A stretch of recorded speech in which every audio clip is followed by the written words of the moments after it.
This is the Daily Blast from the New Republic, produced and presented by the DSR Network. I'm your host, Greg Sargent.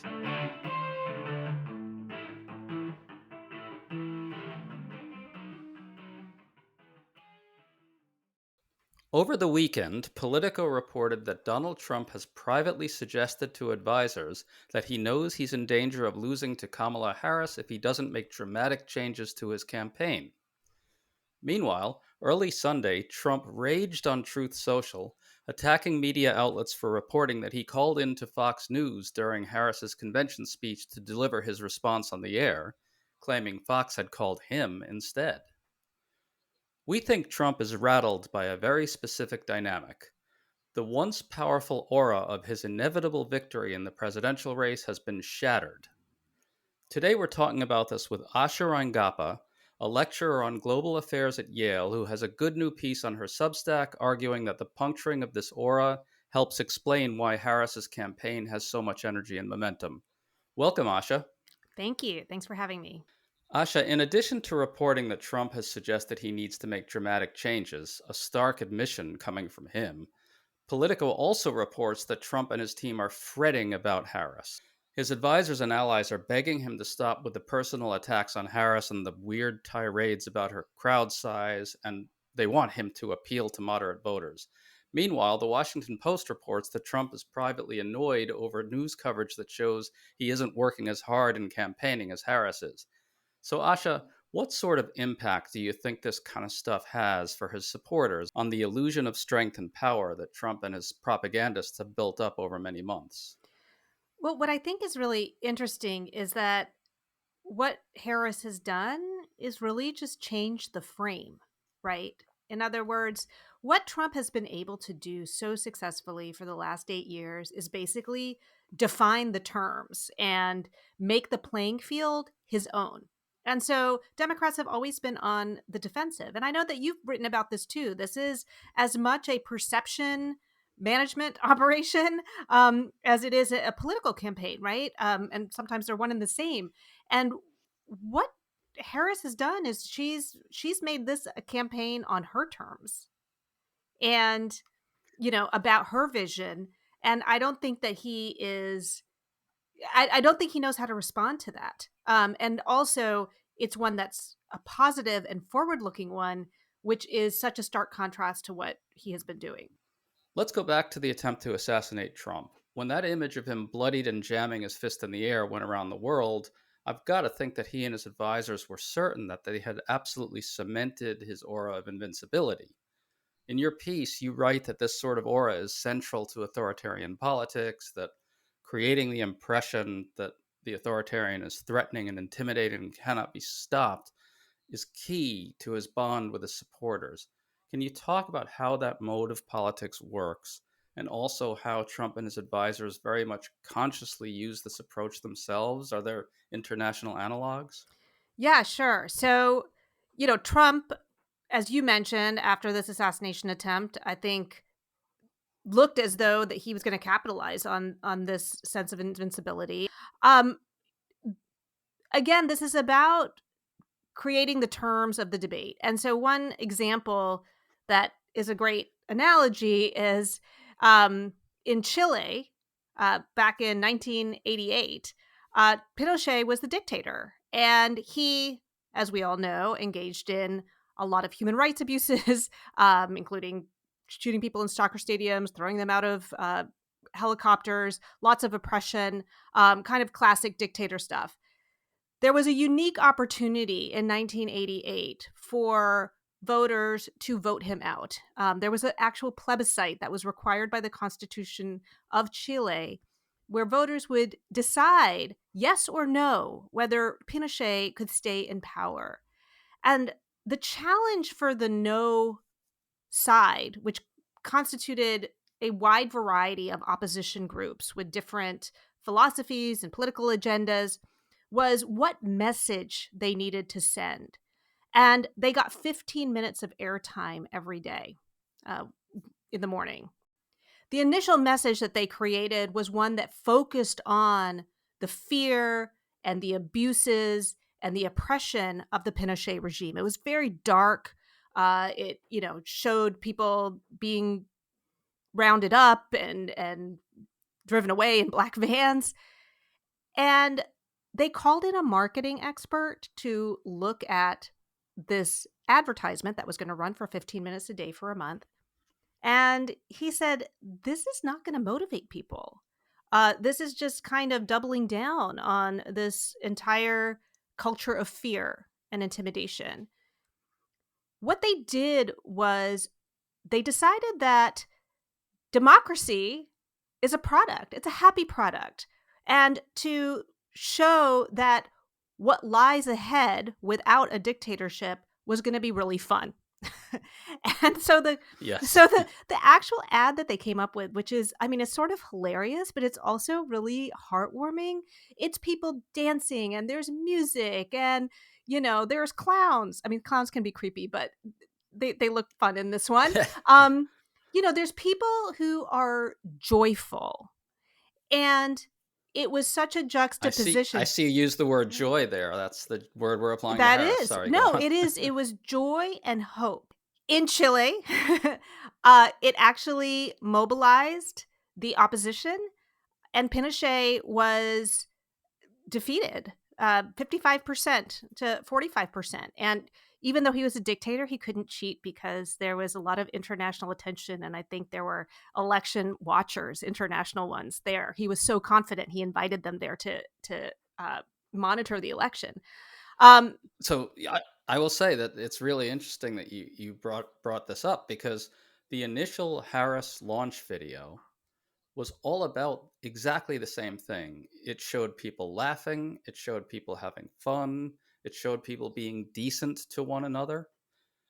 And this is what she has done to transform the kind of atmospherics of this campaign. And I want to ask about this authoritarian politics mode a little more. The point of it is to create fear in the opposition precisely in order to demoralize and demobilize. Isn't that right? What makes Harris's campaign so powerful and inspiring is that she's acting as if Trump can be beaten and there's a better world beyond MAGA. He's not inevitable or fearsome, yeah. right? And in your piece, you write, Trump suddenly looks weaker and ridiculous, almost buffoonish. Do you think Harris and her campaign understand it in these terms? It seems to me they do. How does this work? I think they do intuitively, even if they haven't been looking at these other historical examples. Remember that the authoritarian playbook is I alone can save you. There's Hmm. no alternative. So if you look at, for example, Vladimir Putin, right? His whole MO is to discredit democracy, because the idea is there's really nothing better out there. At best, you get Hmm. people to just be loyal and on board and fully supportive. At worst, they're just apathetic and they give up, right? And so the idea is that you don't let people know that they have any power, that they have no agency. Nothing that they do is going to have any impact. That's the goal. I mean, Trump even said this. He told one of the groups that he was talking to, you only have to vote once and then you never have to vote again. Harris is clearly, I think, as you say, at minimum, intuitively aware that saying there's this better possibility beyond all this. That's really critical. I want to switch to something Trump did on Truth Social, which I think underscores all this. He erupted on Sunday morning. He was triggered by news reports that he called into Fox News during Harris's speech. And you've probably heard this, but he Yeah. rambled bizarrely on the air for many, many minutes. But on Truth Social, Trump insisted he didn't call in Fox. Fox called him. He said, I don't have to call media organizations. They call me because I generate huge ratings. I mean, absurdity aside, this is pretty revealing. He thinks the idea that he'd call into Fox during Harris's speech constitutes a display of Mhm. weakness, a display of fear of Harris. He needs to eradicate that at all costs. He's very aware of spectacles of strength and weakness. Can you talk about how this too is central to this form of authoritarian politics? Let's zoom back for a second and just look at what is going on here.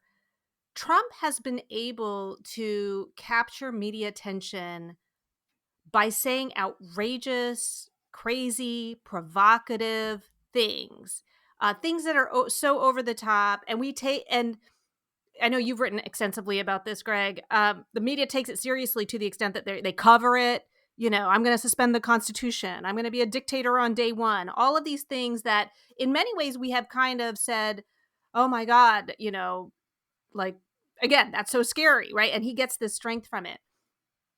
What has happened is that actually, from a ratings perspective, fun and joy and hope is more interesting to watch, right? This is the DNC. This was like the, you know, Soul Train roll call or whatever they were doing with all the music and the dancing um and I think what Trump can't deal with is all of a sudden there is someone who knows how to suck all the air out of the room, and it's not him.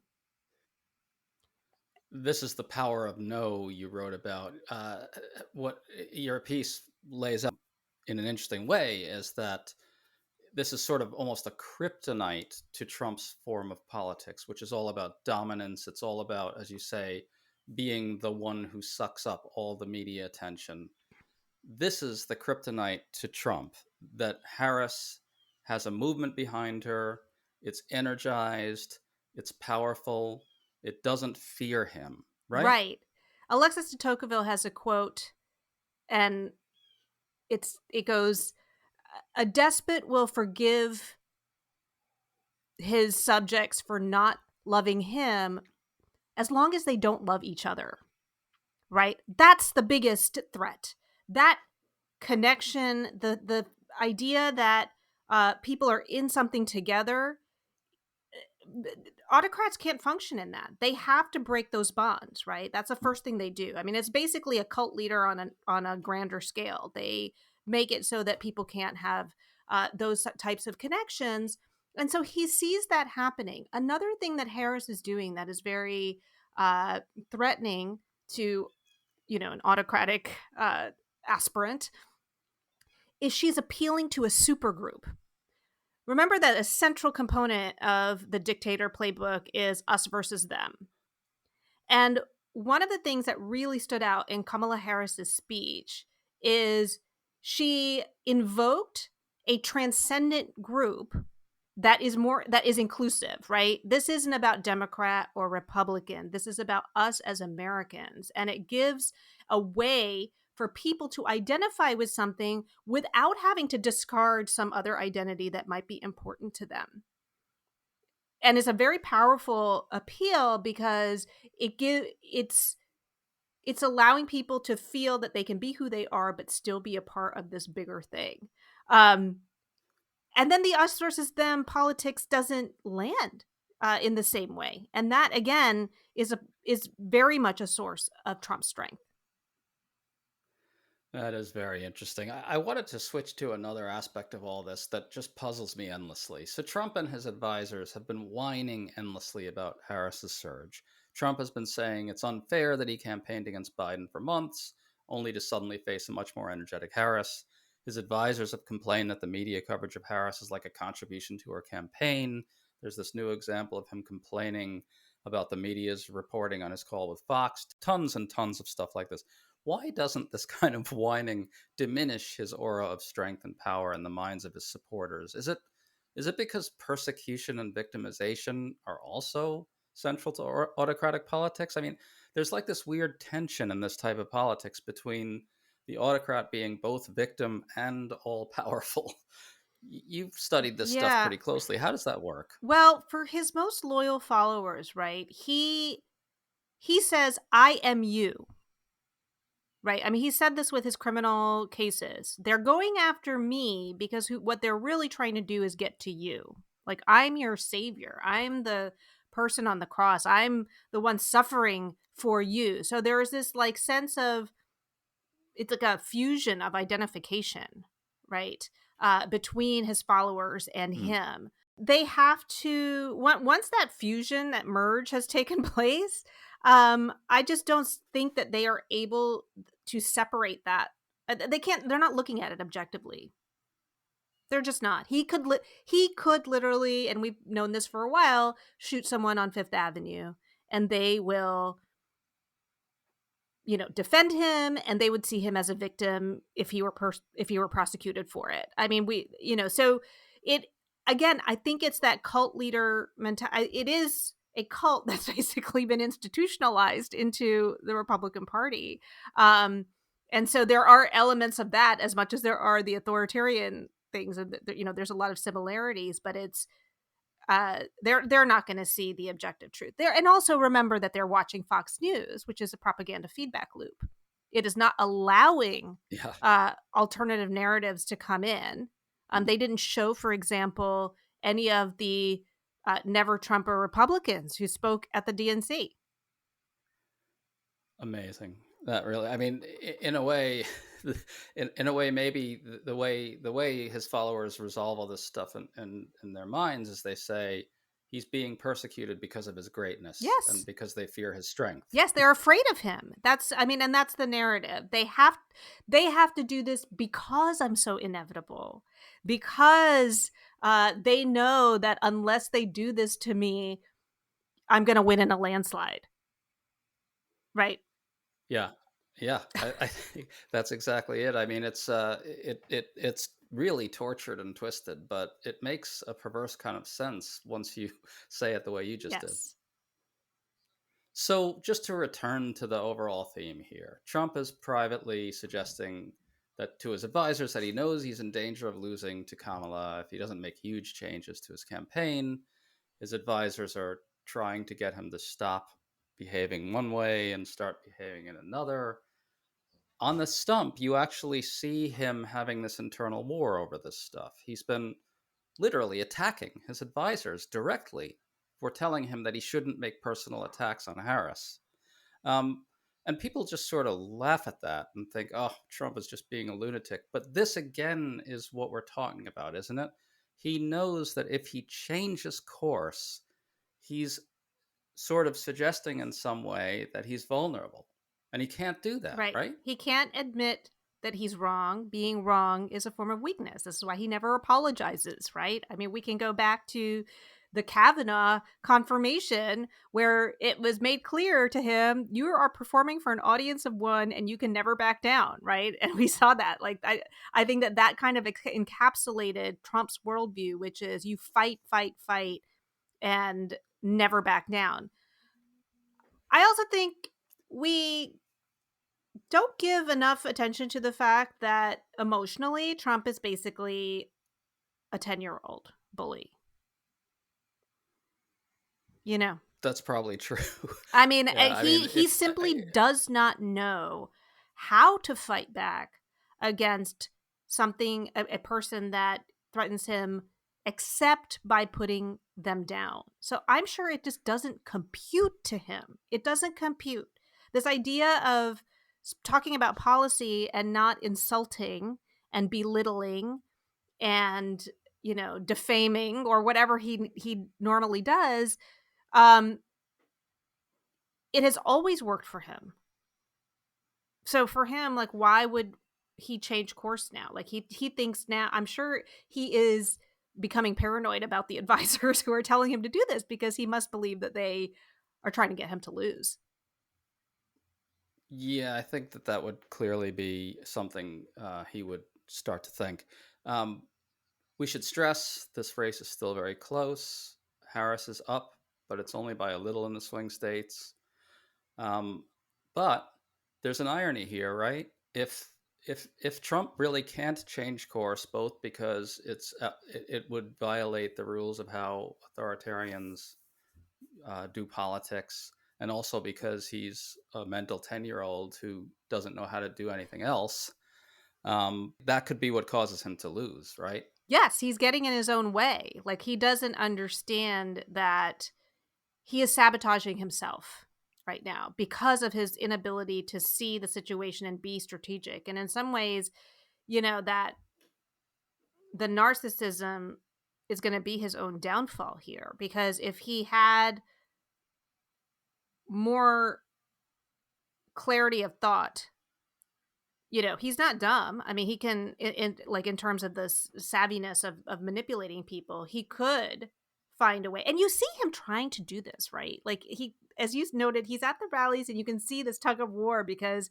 there's a part of him that is like, maybe I should, but there's that ego piece that I think it makes him feel too vulnerable. Asha Rangappa, thanks so much for coming on with us today. It was a great discussion. Thank you. You've been listening to The Daily Blast with me, your host, Greg Sargent. The Daily Blast is a New Republic podcast and is produced by Riley Fessler and the DSR Network.